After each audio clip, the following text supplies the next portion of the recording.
ఇప్పుడు మీ వయసు 60 ఏళ్ళకి రిటైర్ అవుతున్నారు అని అంటే ఇప్పుడు ఇండియాలో లైఫ్ ఎక్స్పెక్టెన్సీ 85 నుంచి 90 సంవత్సరాల వరకు ఉంది. అంటే మనకు దాదాపుగా 25 సంవత్సరాల నుంచి 30 సంవత్సరాలు ఇంకా బతుకుంటాం. ఈ 25-30 సంవత్సరాలు ఒక ఎఫ్డి మీదనో లేకపోతే 2% వచ్చేటువంటి రెంటల్ ఈల్డ్ మీద బతకగలుగుతామా? అది డెఫినెట్ గా సాధ్యం కాదు. సో దానికోసం ఈక్విటీ ఎక్స్పోజర్ అవసరం, కానీ అతిగా కాదు.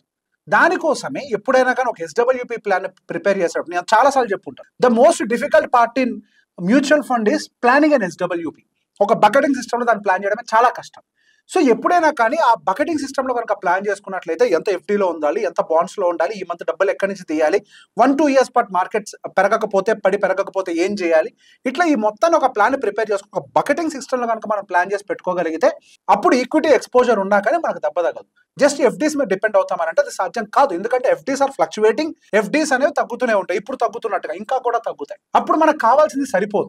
సరే ఎంతో కొంత వస్తుంది కదా అని అంటే ఇంకొక ఎగ్జాంపుల్, మీకు ఇప్పుడు 50,000 వస్తున్నాయి, 5 ఏళ్ల తర్వాత కూడా 50,000 వస్తే మీకు సరిపోతుందా? కానీ ఎఫ్డీ అంతకు మించి ఇవ్వదు కదా.